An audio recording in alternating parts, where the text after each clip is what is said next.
We're back from our holiday break and in for an absolute treat today. Happy New Year everyone, my name is David and welcome to BrickVault. You might have already seen our community post here on YouTube or over on Instagram.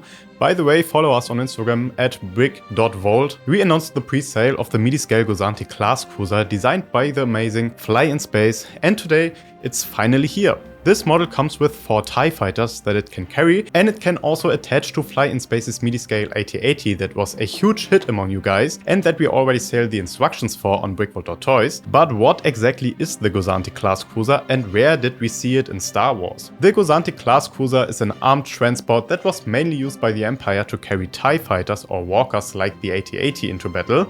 It was mainly seen in Star Wars Rebels, and we also see it in The Mandalorian and a couple of Star Wars games, but I totally forgot that we even saw a couple of modified Gozantis in the Clone Wars show, and even in The Phantom Menace we briefly see a Gozanti, by the way its first appearance in Star Wars. If you like this super clean rendition in LEGO, you can find the building instructions and parts list over on our website www.brickvault.toys.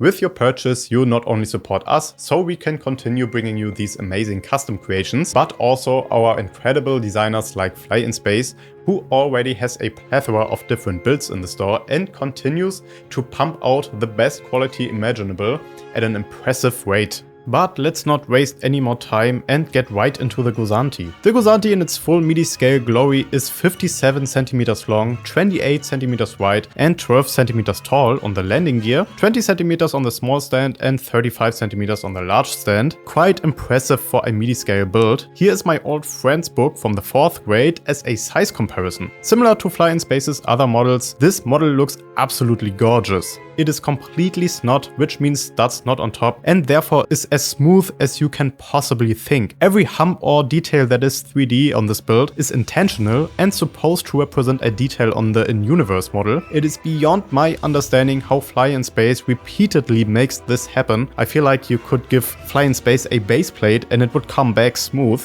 and I mean this in the best way possible. As a designer myself, I totally get the struggle of trying to get rid of some studs on sections that you don't want to have them, but most of us just give in and leave them. Not this designer though. The engineering here is top notch. I'm also a really big fan of the color blocking. Making good looking color blocking is probably one of my favorite things to do while designing because it's so satisfying, and the end result here is looking great. The designer angled some sections on the wings just to get a thin dark bluish gray line in there. That's the dedication you want to see. Also tons of sections utilizing my favorite building technique, which is panels to cover up gaps and make surfaces look as smooth as possible while angling them. You can see at the back that the 2 big engines and the small one in the middle have some glow in them, which breaks up the monotony of the 2 grays. The model includes 2 stands, one small one to make space for the TIE fighters to connect and one big one to make space for 2 of Fly in Space's AT-ATs, but that's not all. Fly in Space also included landing gear that you can connect to the underside of the model like I'm doing here, and while I'm here you can also see how smooth even the underside of the build looks. Fly in Space did not cut corners anywhere here. There is space for 4 TIE fighters beneath the belly of the Gozanti, and they easily connect via a stud. The TIE fighters themselves are cool little builds, a little flimsy maybe because of a few 1 stud connections, but they're meant to be displayed with the Gozanti anyways, so I don't really mind. Personally, what I find much cooler looking is how it displays with 2 of Fly in Space's Midi scale AT-ATs. That's what the larger stand is for.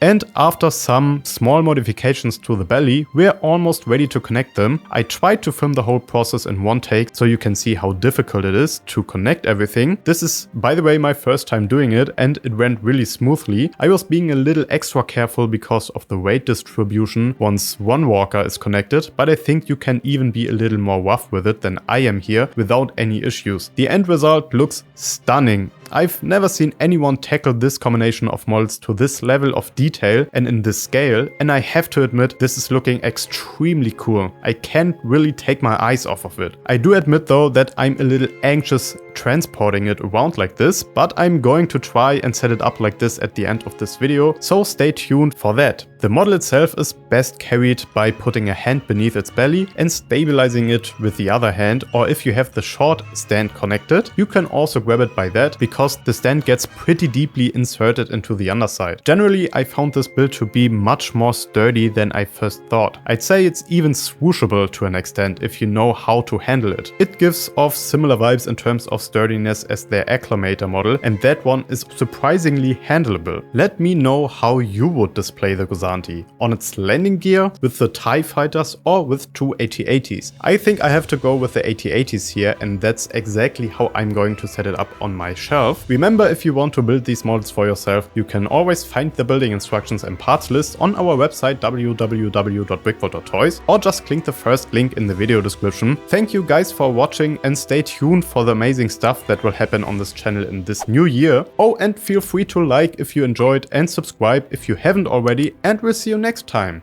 at BrickVault.